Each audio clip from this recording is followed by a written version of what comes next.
போன வாரம் வந்து விஜயும் சூர்யாவும் நடிச்சு ஃப்ரெண்ட்ஸ் படமும் ரிலீஸ் ஆகுது. இந்த வாரத்துல இருந்து நீங்க சூர்யாவோட படத்தை ஆரம்பிச்சு வைக்கிறீங்க. ஸோ ஒருவேளை ரெண்டு பேரும் கூட்டணி அரசியல்ல இறங்குறதுக்கு வாய்ப்பு இருக்கா சேர்ந்து? 15 வருஷத்துக்கு முன்னாடி இந்த படம் வந்து முதல் முறையாக அதிகமாக ட்ரோல் செய்யப்பட்ட ஒரு படம். இப்போ சிலர் வந்து போடுறாங்க, டே நீ மறுபடியும் தோக்குறதுக்கு இன்னொரு தடவை ரிலீஸ் பண்ணுறியான்னு. இது வெற்றி தோல்விக்காகவே நான் யோசிச்சு வரல சார். இப்போ இந்த 36 நிமிஷத்தில் சூர்யா சார் போர்ஷன் அதிகம் குறைச்சிருக்கீங்களா, சமந்தா போர்ஷன் அதிகம் குறைச்சிருக்கீங்க? அஞ்சான் 2014 ரிலீஸ் பண்ணோம். இப்போ மறுபடியும் ரீஎடிட் பண்ணி நாளை மறுநாள் ரிலீஸ் ஆக போகுது. உங்களுடைய அன்பும் சப்போர்ட்டும் எப்பயும் எங்களுக்கு இருக்குன்னு எங்களுக்கு தெரியும். நீங்கள் கொஞ்ச நேரத்தில் படத்தை ஸ்டார்ட் பண்ணி நீங்கள் படம் பாருங்கள். நான் பேசுகிறத விட உங்கள்கிட்ட கொஸ்டின்ஸ் இருந்துச்சுன்னா அதுக்கு பதில் சொல்லிவிட்டு நம்ம ஷோ ஸ்டார்ட் பண்ணலான்னு இருக்கேன்.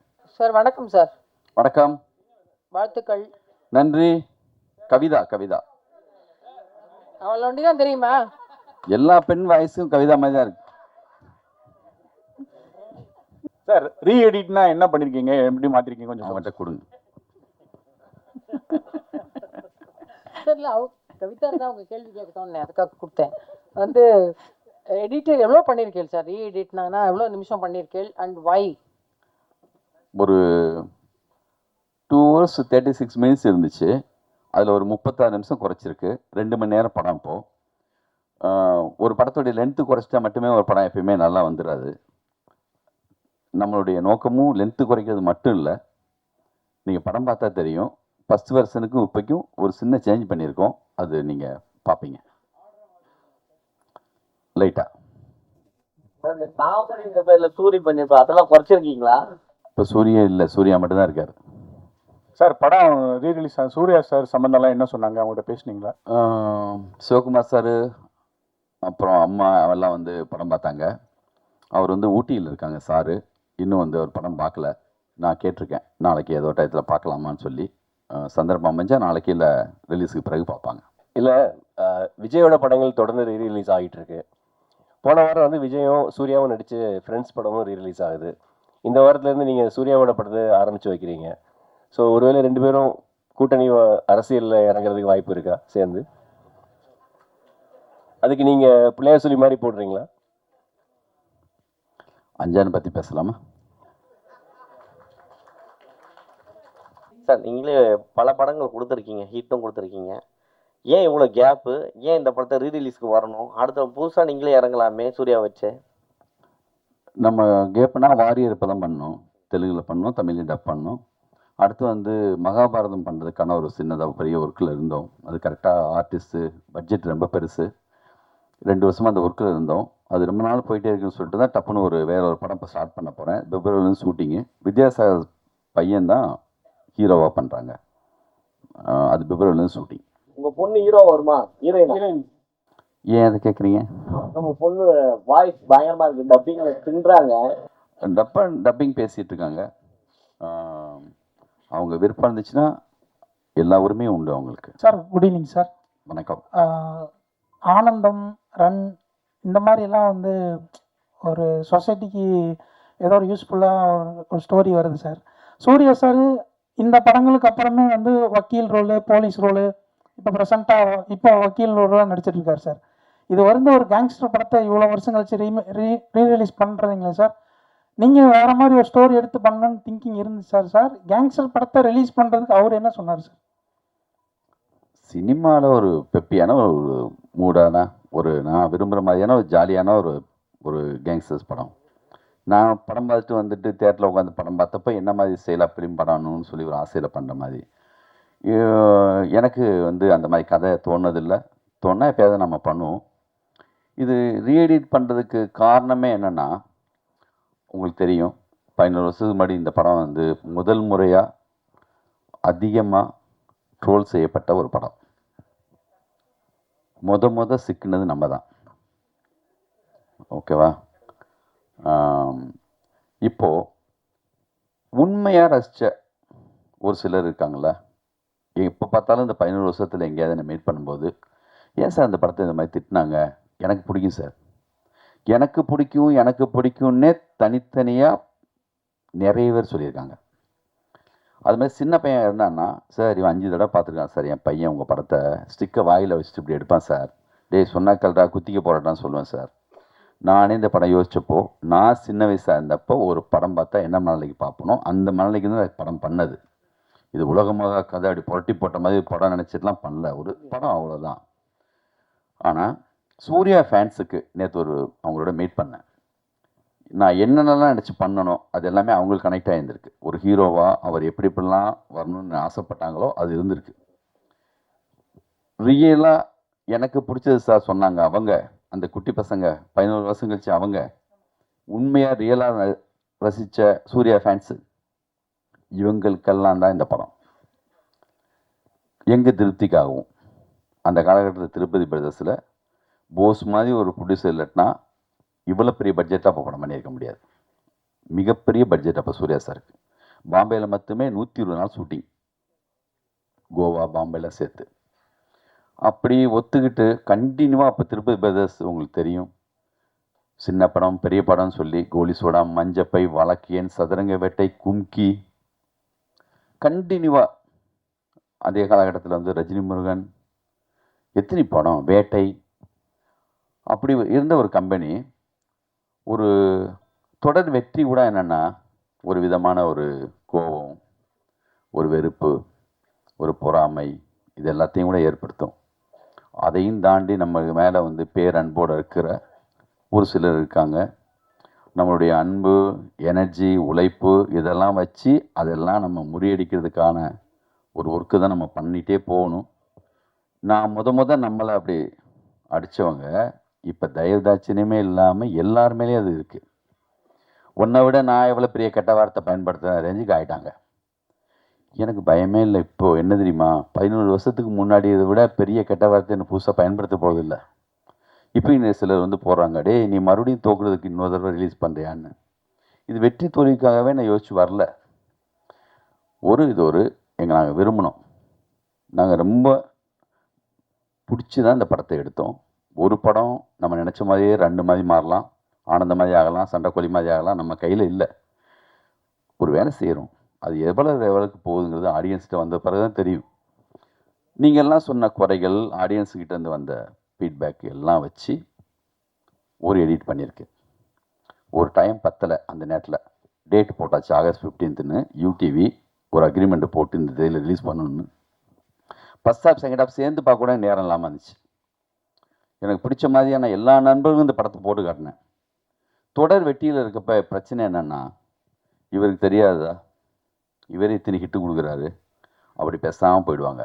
இது ஒரு மாயான உலகம். தோத்தாளுங்க பிரச்சனை ரொம்ப அதிகமாக சஜஷன் கொடுப்பாங்க. சார் நீங்கள் அசிஸ்டன்ட்ஸ்லாம் பழைய ஆட்களை வச்சுக்காங்க சார், மாற்றுங்க சார். இதுவே ஜெயிச்சா அவர் எக்ஸ்பீரியன்ஸான ஆளுங்களாம் வச்சுருக்காங்க சார், அவர் வேறு மாதிரி சார் அப்படிம்பாங்க. கொஞ்சம் கூடுதலாக சொல்லுவாங்க, சார் ட்ரெண்டு மாறி போச்சு சார், நீங்கள் கூட கொஞ்சம் மாறணும் சார்ம்பாங்க. அதனால் இது ஒரு மாதிரியான ஒரு உலகம்.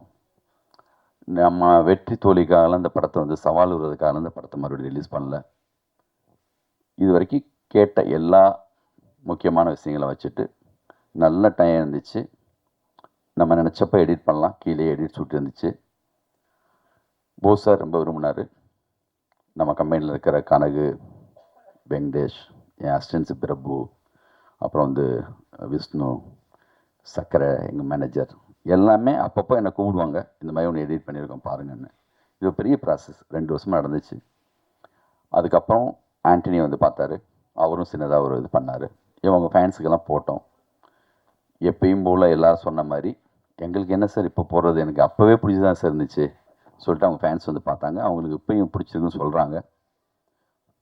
பார்க்கலாம். இதுக்கப்புறம் உங்கள்கிட்ட நான் இந்த பொறுப்பை படைக்கிறேன். நீங்கள் படம் பாருங்கள், நிச்சயமாக உங்களுக்கு பிடிக்கும்னு நம்புகிறேன். நீங்கள் தான் இன்னும் சரியாக எடுத்துகிட்டு போனது. நன்றி சார். எனக்கு அப்பவும் பிடிச்சிருந்தது. எனக்கு கூட நீங்கள் சொன்ன மாதிரி அந்த ட்ரோல் தான் இந்த படம் அப்போ அந்த அளவுக்கு ஜெயிக்காமல் போனதுக்கு காரணமோன்னு ஒரு சந்தேகம் இப்போ வருது நீங்கள் சொல்கிறப்போ. ஏன்னா அவ்வளோ நல்லா இருந்தது. நான் இப்போ ஒரு டெய்லி பேப்பரில் ரிவ்யூ எழுதுனா அவ்வளோ பிரமாதமாக இருந்தது. இப்போது ஒருவேளை இப்போ இந்த 36 நிமிஷம் குறைச்சி இப்போ ஹிட் ஆச்சுன்னா அஞ்சான் பார்ட் 2 வருமா? முதல்ல இது வரட்டும், அதுக்கு அதை கேட்குறேன். அதே மாதிரி ஆனந்தம், ரன், சண்டைக்கோழி இந்த படங்கள்லாம் விட்டு அஞ்சான் இப்போ ரீரிலீஸ், அதாவது ரீஎடிட் பண்ணி ரிலீஸ் பண்ணுற ரீசன் என்ன சார்? அதான் சொன்னேனே, இவ்வளோ நேரம் சொன்ன காரணம் அதுதான். உண்மையிலேயே எனக்கு பிடிச்ச படம் அது. சார் வணக்கம் சார். வணக்கம். தொடர்ந்து வந்து ரஜினி, கமல், விஜய், அஜித், சூர்யா போன்ற படங்களை வந்து சின்ன படங்கள் வீக்லி 10 படம் வருது. அந்த சூழலில் வந்து நீங்கள் தொடர்ந்து ரிலீஸ் பண்ணுறாங்க, நீங்களும் அந்த வரிசையில் பண்ணுறீங்க. இது வந்து சின்ன படங்கள் வந்து இந்த படங்களை ரிலீஸ் பண்ணுறதுனால பாதிக்கப்படாதா? இப்போ எந்த சின்ன படம் வருதுங்க? தொடர்ந்து வீக்லி 10 படங்கள் வந்துட்டு இருக்கு சார். அது சின்ன படம் பெரிய படம் ரெண்டும் வந்துட்டு தான் இருக்கும். இப்போ இல்லை, அழகி படத்தப்பே அவர் சொன்னார், என் சின்ன படத்துக்கு தேர் தர மாட்டேங்கிறான்னு தங்கர் பச்சான். எல்லா காலகட்டத்தையும் இதுதான் இருக்கும். பெரிய படம் சின்ன படம் தேட்டர் வந்த பிறகு தானே. நீங்கள் பட்ஜெட்டை வச்சு சொல்கிறீங்களா? யார் முடிவு எடுக்கிறது? அதை ஃபேமிலி இப்போ அந்த டூரிஸ்ட் ஃபேமிலி வந்துச்சு, அது சின்ன படமா பெரிய படமா? அதே காலகட்டத்தில் மிகப்பெரிய படம் கூட வந்திருக்கும். வந்த பிறகு எது பெரிய படமாக மாறும்னு கண்டென்ட் வைஸாக தான் இருக்குது. அந்த கணக்கே கிடையாது. 2 தேட்டரில் போடுவாங்க, அதுக்கப்புறம் நல்லா இருக்குன்னு சொன்னால் அதுதான் பெரிய தேட்டருக்கு மாறும். கோலி சோடாவும் அதே நேரத்தில் வேறு பெரிய படமும் வந்துச்சு. கோலி சோடாவை வந்து தேட்டரே தரமாட்டேன்ட்டாங்க ஃபஸ்ட் சத்யம் தேட்டரில். சின்ன தேட்டரில் போட்டோம். ஒரு வாரம் கழிச்சு அந்த பெரிய படம் சொன்னப்பட்ட படம் சின்ன தேட்டருக்கு வந்துச்சு, நம்ம படம் பெரிய தேட்டருக்கு போச்சு. சதுரங்க வெடி கூட அப்படி தான். அதனால் வந்து என்னென்னா, சின்ன படம் பெரிய படங்கிறது தேட்டருக்கு வந்ததுக்கு பிறகு தான். ஒரு ஷோ ஒரு தேட்டரில் ஓடினா கூட தெரிஞ்சிடும், சார் அந்த படம் ஃபுல்லாக தான் சார், நம்ம தேட்டருக்கு மாற்றிக்கலாமா அப்படி மாற்றிடுவாங்க. லோக்கான ஒரு படம் மலையாளத்தில் இருந்து ஒரு போஸ்ட் கூட கிடையாது, எந்த விளம்பரமும் இல்லை, யார் இருக்கா ஹீரோ? அந்த மாதிரி படங்கிறது சின்ன படம் பெரிய படம் அந்த கணக்கெல்லாம் கிடையாதுங்க எனக்கு தெரிஞ்சு. சார் இப்போ இந்த 36 நிமிஷத்தில் சூர்யா சார் போர்ஷன் அதிகம் குறைச்சிருக்கீங்களா, சமந்தா போர்ஷன் அதிகம் குறைச்சிருக்கீங்க? அந்த கணக்கு இல்லை, படத்துடைய கண்டென்ட் வைஸாக தான் அது. நான் அந்த கணக்கில் குறைக்கல சார். இது வந்து படத்தை தாண்டி ஒரு சின்ன விஷயம், டவுட்டுக்காக தான் கேட்குறேன். சுபாஷ் சார் வந்து எலெக்ஷனில் போட்டிடுறாரு, ப்ரொடியூசர் கவுன்சில் எலெக்ஷனில், நீங்களும் போட்டிடுறீங்களா? அந்த எலெக்ஷன் வேணாம், இந்த எலெக்ஷன் வேணாம், அஞ்சான் மட்டும். அஞ்சானுக்கு பிறகு வந்து கங்குவா தான் அதிகமாக ட்ரால் ஆச்சு சார். அதனால சூர்யா சாரை வந்து டார்கெட் பண்ணி ஒரு குரூப் இருக்கு அப்படின்னு. அப்படி எனக்கு பர்டிகுலராக சொல்ல தெரியல.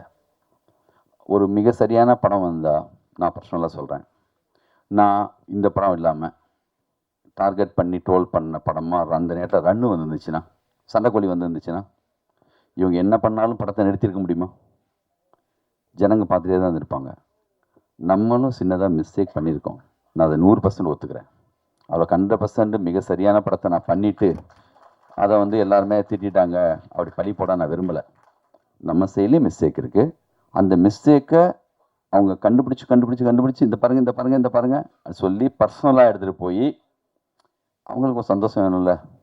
ஒரு ஆள் தொடர்ந்து ஜெயிக்கும்போது அவங்களால என்ன பண்ண முடியும், பாவம். அதனால் வந்து நானும் தப்பு பண்ணியிருக்கேன், அந்த தப்பை பல மடங்கு அவங்களும் ஆக்கிட்டாங்க. இப்போ அப்போது நம்மளை மட்டும் நினச்சோம், பேசாமல் ஒதுங்கி எல்லாமே வந்து யாரும் எதுவும் பண்ண முடியாது. எனக்கு சப்போர்ட்டாக வந்து வெங்கட் பிரபு கூட திட்டு வந்துச்சு. அப்போது இந்த மாதிரி காலகட்டத்தில் எனக்கு பிடிச்ச மிக முக்கியமான டைரக்டரை அப்படி அடிக்கும்போது கூட நானும் உள்ளே போய் எந்த சப்போர்ட் பண்ண முடியாது. ஏன்னா முகம் தெரியாதவங்களோட எப்படி சண்டை போடுறது? இப்போது மணிரத்னம் படம், சங்கர் சார் படம் எவ்வளோ பெரிய வேலை செஞ்சுருந்தாலுமே சிக்காதவங்களே இல்லை. எல்லாருடைய மரியாதையையும் ஒன்றும் இல்லாமல் ஆக்கணும், இன்னும் பெரிய வார்த்தைகளை பயன்படுத்தணும் அப்படின்னு நினைக்கிறாங்க. இந்த நெகட்டிவிட்டி வந்து தயவு செஞ்சு, சினிமா இருந்தால் தான் நம்ம எல்லோரும் இருக்க முடியும். ஒரு எஸ்பிலிம்ஸ் சங்கர் சார் இருக்கும்போது அவ்வளோ நியூ டேரக்டர்ஸ் இன்ட்ரடியூஸ் பண்ணார். திருப்பதி பேஸ் இருந்தால் தான் ஒரு கோலி சோடா, வழக்கேன் சந்த் மாதிரி படங்கள் வரும். மெட்ராஸ் டாக்ஸ் இருந்தால் அவர் கொஞ்சம் படங்கள் பண்ணுவார். நல்ல சரியான மனநிலை இருக்கிற, சரியாக சினிமாவை நேசிக்கிற அவங்க இங்கே இருக்கணும் கண்டிப்பாக. எல்லா படமும் நல்ல படம்னு உலகம் மொத்தம் எந்த டேரக்டருமே எடுத்ததில்லை. நம்ம ஒரு ட்ரை பண்ணுறோம், ஒரு முயற்சி எடுக்கிறோம். நல்ல படம் எடுக்கக்கூடாதுன்னு நினச்சி யாரும் எடுப்போமா? இந்த வேலையை மட்டும் ஸ்கிரிப்டு சொல்லாமல் காசுக்காகவோ பணத்துக்காகவோ ஒரு நிமிஷம் கூட, ஒரு ஷாட் கூட யாராலையும் எடுக்கவே முடியாதுங்க. நாங்களே ஏமாந்துடுறோங்க. உங்களை ஏமாத்துறதுக்காக படம் எடுக்கிறது இல்லை. ஒரு டயத்துக்கு பிறகு எனக்கே படம் போட்டு பார்க்கும்போது தெரியும். அதனால் வந்து என்னென்னா, நம்ம கையில் அது இல்லை. அது ஒரு மேஜிக். அது அமைஞ்சு அப்படியெல்லாம் வரணும். அப்படி வர்ற படங்கள் வந்து 100% போயிடுது. இந்த மாதிரி சில படங்கள் வந்து அப்படி ஆகுது. பார்க்கலாம். இந்த வாட்டி ரிலீஸ் பண்ணுறோம்ல, இது ஒரு அனுபவம். இது வெற்றி தோல்வியெல்லாம் தாண்டி அந்த நான் சொன்ன அந்த லிஸ்ட்டில் இருக்கிற அவங்களுக்காக அந்த படம். அதான் சார் சார்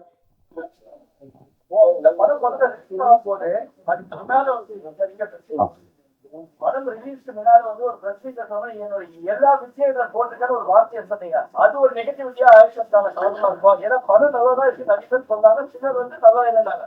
அந்த ஒரு வார்த்தை மட்டுமே நெகட்டிவிட்டிக்கான காரணமா இருக்கும். ஒரு வார்த்தையில் ஒரு படத்தையெல்லாம் காலி பண்ண முடியுமா என்ன? அது வந்து ப்ரெஸ் மீட்டு கிடையாது, சன் டிவியில் நான் கொடுத்த இன்டர்வியூ. அது இந்த படத்துக்காகவே கொடுக்கல. இந்த படம் தொடங்கிறதுக்கு முன்னாடி எந்த கதைன்னே முடிவாகலை. அப்போது ஒரு பேட்டியில் சொன்ன ஒரு வார்த்தை, அதை எடுத்து பயன்படுத்திக்கிட்டாங்க. அதை எடுத்து அவங்க வந்து யூஸ் பண்ணாங்க, அவ்வளோதான். மற்றபடி வந்து ஒரு விட்டேத்தியாக ஊர்லேருந்து வெட்ட வெளிச்சமாக யாருமே தெரியாத வந்த ஒரு ஆளுக்கு கான்ஃபிடென்ட்டாக ஒரு வார்த்தை சொல்கிறதுல என்ன தப்பு? உங்கள் பாயிண்ட் ஆஃப் ஓவர் கான்ஃபிடென்ட்டாக இருக்கலாம், எனக்கு கான்ஃபிடென்ட்டுங்க. நான் சொல்லுவேன், பேசுவேன். சாதாரணமாக சின்னதாக ஒரு பத்திரிக்கையாளனாக இருந்து வந்து இவனுக்கு என்ன முன்னாடியே வந்து ரெட் கார்பெட் ஒடிச்சு வா சினிமாவுக்கு யார் கூப்பிட்றாங்களா? இப்படி ஒன்றுமே இல்லாமல் வந்து செய்கிற எல்லாருக்குமே டி ராஜேந்தர் பேசும்போது உங்களுக்கு ஓவர் கான்ஃபிடென்ட்டாக தெரியும். இங்கே எல்லா டைரக்டருக்குமே அப்படி ஒரு அது இல்லாத யாருமே வந்து கிரியேட்டராகவும் டைரக்டராகவும் இருக்கவே முடியாது. ஏன்னா எத்தனை பேர் வர்றாங்க, எவ்வளோ பேர் ஜெயிக்கிறாங்க இங்கே? ஏன் அதுக்கு முன்னாடி ரன்னு ஆனந்தெல்லாம் பண்ணலையா? சண்டைக்கோழி பண்ணலையா? சண்டைக்கோழின்னு சாதாரண ஒரு ஹீரோ வச்சு அவ்வளோ பெரிய கிட்டு கொடுக்கலையா? அது இல்லை. நம்ம பேசுகிற அந்த சொல் வந்து அந்த நேரத்துக்கு வந்து அப்படி வந்து வேறையா பயன்படுத்தப்பட்டுச்சு. பண்ணவன் யாருன்னு தெரியும், பண்ண சொன்னது யாருன்னு தெரியும்.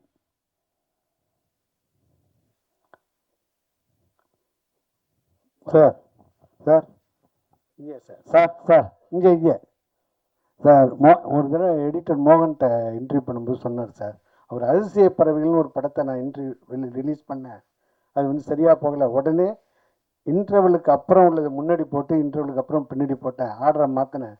அதனால் அது சக்ஸஸாக போய் கலெக்ஷனில் ரொம்ப சூப்பராக போச்சுன்னு சொல்லியிருந்தேன். அதே மாதிரி அந்த ஜிம்கான வேலையை இதில் பண்ணியிருக்கீங்க சார். நீங்கள் பாருங்கள், ரைட் சார். இவரை நான் மறக்கவே முடியாது என் லைஃப்பில். இவரை மறக்கவே மாட்டேன் என் லைஃப்பில். என்னுடைய முதல் விமர்சனம் ஆனந்தத்துக்கு இவர் கண்ணீர். இவர் தாரதாரையாக இவர்கிட்ட வந்து பொங்கி அழுத கண்ணீரை வந்து நான் வந்து நம்ம நடிகர் சங்கத்தில் இருக்கிற தேட்டரில் நானும் இந்த படம் என்ன செய்ய போகுதுங்கிற ஆர்வத்தோட அந்த படத்தை அப்போல்லாம் வெற்றி தோல்வியை பற்றி நான் கவலையே பட்டதில்லை. ஒரு படம்ன்றோம், என்னோடய உணர்வுகளை சொல்கிறேன், அந்த மூடோடு தான் நான் அந்த படத்தை எடுத்தேன். அந்த படத்துக்காக போய் உள்ளே உட்காந்து பார்த்துட்டு இருக்கும்போது சைடில் திரும்பி பார்க்குறேன், இவர் தேம்பி அழுதுட்டு. இல்லை, அந்த படம் பார்த்துட்டு அழாமல் இருந்தாங்கன்னா அவங்க வந்து மனசே இல்லைன்னு அர்த்தம். மிக சரியான படத்தில் வந்து சரியான கண்ணீர் வந்து தான் தீரும். அது எனக்கு பெரிய சிம்டம்ஸ், எனக்கு இவர் அழுது. லிங்கசாமி சார், ரீ ரிலீஸ் எல்லாமே போடுவாங்க. நீங்கள் இப்போ சமீபமாக எடிட்டிங் ஏதாவது கற்றுட்ருக்கீங்களா? ஏன்னா ரீ எடிட்னு சொல்லி ஒரு ஸ்டார்லாம் கொடுத்துருக்கீங்க பேனர்லேயே. எடிட்டு நான் வந்து நம்ம வந்துங்க நம்மளுக்கு நம்மளே எல்லா வேலையும், நான் என்ன கேமராமேனா, நான் என்ன வந்து லிரிக் ரைட்டரா, நான் என்ன மியூசிக் டைரக்டரா, நான் என்ன எடிட்டரா, எல்லாமே கொஞ்சம் கொஞ்சம் தெரிஞ்சவன் தான் டைரக்டர். நம்ம கூட இருக்கிற எடிட்டர்ஸ் வச்சு தான் பண்ணியிருக்கோம். இந்த ரீ எடிட்டர்னு வார்த்தை ஏன் போகிறோன்னா, அது இதில் நடந்திருக்கு. நீங்கள் படம் பார்ப்பீங்க, பார்த்தது பிறகு அதை பற்றி நீங்கள் எழுதுவீங்க, பாருங்கள். லிங்குசாமி சார் எல்லாரும் என்ன சொல்கிறாங்கன்னா, லிங்குசாமி சார் வந்து பெரிய கிரியேட்டரு. ஆனந்தம் படம் அவ்வளோ பெரிய ஹிட்டு, ரன் அவ்வளோ பெரிய ஹிட்டு, அவ்வளோ பெரிய படைப்பாளி இருந்தார். அவர் தயாரிப்பாளர் ஆனனால தான் அவருடைய அந்த உழைப்பு, அவருடைய இதெல்லாம் வந்து வேறு இதுக்கு போயிட்டு நிறைய ப்ரெஷர்னால வந்து அவருடைய கிரியேட்டிவிட்டி மாறிட்டு அப்படிங்காங்க. நீங்கள் தயாரிப்பாளர் ஆனதுக்காக ஃபீல் பண்ணுவீங்களா? அது உங்கள் வாழ்க்கையில் சினிமா வாழ்க்கையில் பாதிப்பு ஏற்படுத்துதா? என்னமோ டைரக்டராக இருந்து நான் மட்டுமே ப்ரொடியூசரான மாதிரி கேட்குறீங்க. ஏவிஎம் ஏவசிட்டியாரே ஃபஸ்ட்டு டைரக்டர், அப்புறம் தான் ப்ரொடியூசர். நம்ம இவர் வந்து Sridhar sir, Balachander sir, Kavithalaya, Maniratnam sir, Madras talkies, India மொத்தமும் உலகம் மொத்தமும் நல்ல படம் எடுக்கிற, சினிமாவை நேசிக்கிற, ரெண்டு வெவ்வேறு இல்லை, ரெண்டு ஒன்று தான். தம்பி உடையான் படைக்கு அஞ்சான். இன்றைக்கி அஞ்சான் அன்னைக்கு சொல்லணுன்னா போஸ் பற்றி தான் சொல்லணும். அவர் இருக்கார் பக்கத்துலேயே, எல்லாத்தையும் அவர் பார்த்துக்கிறாரு. அதனால் வந்து எனக்கு எந்த சிரமமும் அவர் கொடுக்கறதில்ல. என்னுடைய எந்த திங்கிங்கும் அவர் தடை போடுறது கிடையாது. அவர் இருக்கிறதுனால பண்ணுறோம். சார் நீங்க வந்து ரஜினி சாருக்கும் கமல் சாருக்கும் கதை சொல்ல போறதா ஒரு தகவல் இருந்துச்சு. ஆ அவங்கள வச்சு படம் பண்ண போறத பத்தி உங்களுடைய கருத்து என்ன? இப்ப வரக்கூடிய யங் டைரக்டர்ஸ் பார்க்கும்போது என்ன தோணுது உங்களுக்கு? அந்த அது யார் சொன்னது நான் அவங்க 2 பேரும் கதை சொல்ல போகிறேன்னு? ரஜினி சாரே சொன்னாரா? தேவாவே சொன்னாரா? இல்லை, அப்படி கதை என்கிட்ட இருந்தால் கண்டிப்பாக நானும் போய் சொல்லுவேன். அதை பற்றி ஒன்றும் இல்லை. அப்படி ஒரு ஸ்கிரிப்ட் என்கிட்ட இல்லை. புதுசாக வந்தவங்க நிறைய பேர் நல்லா பண்ணுறாங்க. அற்புதமாக போயிட்டுருக்கு. தேங்க்யூ.